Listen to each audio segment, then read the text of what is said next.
नमस्कार, स्वागत है आपका एनएमएफ न्यूज में। मैं हूं आपके साथ शबनम।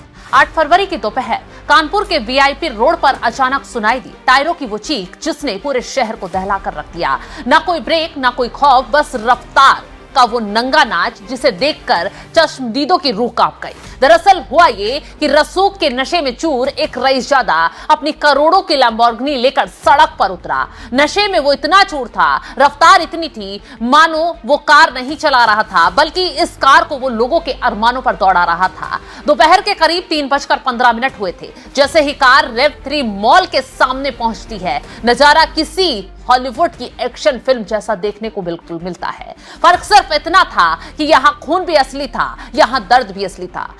कार पहले एक ऑटो रिक्शा को खिलौने की तरह उड़ाती है और फिर उसके आगे बढ़ती हुई एक खड़ी हुई रॉयल एनफील्ड से टकराती है। टक्कर इतनी जोरदार होती है कि बाइक सवार 10 फीट ऊपर फुटबॉल की तरह उछल जाता है। एक दो नहीं बल्कि 6 लोग इस रईसजादे की रफ्तार के कहर में गंभीर रूप से घायल हो जाते हैं। जिसने भी इस खौफनाक मंजर को देखा उसकी रूह कांप गई, क्योंकि सड़क पर उस वक्त अफरा तफरी का माहौल मच गया। अब ऐसे में बात करते हैं उस रसूख की जिसके चमक के आगे सिस्टम भी नतमस्तक नजर आया। तो चलिए पहले लैम्बोर्गिनी चला रहे इस रईसजादे के बारे में जान लीजिए। ये रईसजादा कोई और नहीं है बल्कि कानपुर के मशहूर तंबाकू कारोबारी के मिश्रा का बेटा शिवम मिश्रा है। उसी परिवार का बेटा जिसके पास गाड़ियों का ऐसा काफिला है कि शोरूम कम पड़ जाए। याद कीजिए साल 2024 जब इनकम टैक्स ने तंबाकू कारोबारी के मिश्रा के ठिकानों पर छापेमारी की थी। ये छापेमारी एक दो नहीं बल्कि 20 से ज्यादा ठिकानों पर की गई थी।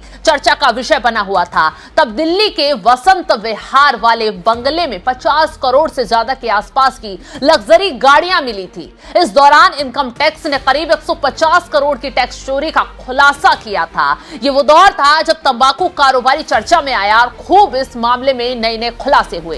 तो ये सिर्फ पैसा नहीं है, ये वो ताकत है जो शिवम मिश्रा को ये यकीन दिला रही है कि सड़क उसकी जागीर है। जब तो देखिए रफ्तार इतनी दौड़ाई कि आम लोगों को एक के बाद एक निशाना बना लिया। हादसे के बाद का नजारा देखिए, जहां आम आदमी पुलिस के डंडे खाता है। आतंक मचाने के बाद भी वहां इस रईसजादे के लिए बाउंसरों की फौज तैनात हो जाती है, इसे बचाती हुई नजर आती है, लोगों से भिड़ जाती है। वीडियो में साफ देखा जा सकता है कि कैसे बाउंसर शिवम को गोद में उठाकर गाड़ी से निकाल कर ले जा रहे हैं, जैसे वो कोई जंग जीत कर आया हो।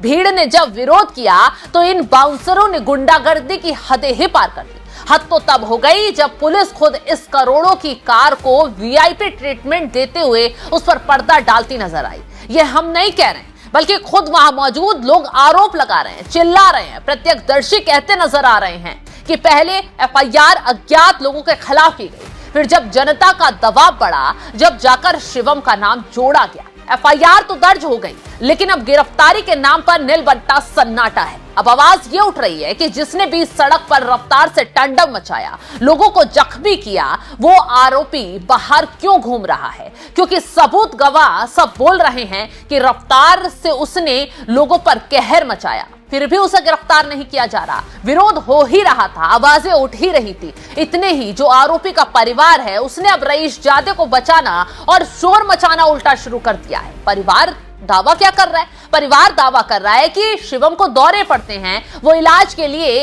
इंग्लैंड जाता है, वो हादसे के वक्त अचेत था। लेकिन अब सवाल यह है कि अगर तबीयत इतनी खराब थी तो वो मौत की रफ्तार वाली सुपरकार सड़क पर लेकर क्या कर रहा था? क्यों परिवार ने उसे बीमारी की स्थिति में रोकने की हिमाकत नहीं की?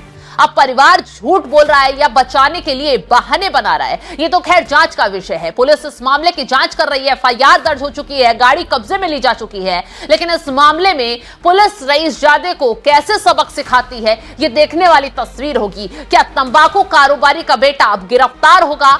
इसको लेकर अब आवाज तेजी से तो उठाई जा रही है, क्योंकि जिन लोगों ने ये मंजर सड़क पर देखा वो लगातार विरोध प्रदर्शन करते हुए यही कह रहे हैं कि उस रईसजादे को गिरफ्तार किया जाए जिसने यहां पर मौत का तांडव मचाया, तमाम लोगों को जख्मी कर दिया। सिर्फ एफआईआर हुई है, गिरफ्तारी कब होगी? तो अब गिरफ्तारी कब होगी ये पुलिस की आगे की कार्रवाई बताएगी। फिलहाल इस खबर को लेकर आप क्या कुछ राय रखते हैं कमेंट बॉक्स में जरूर बताइएगा।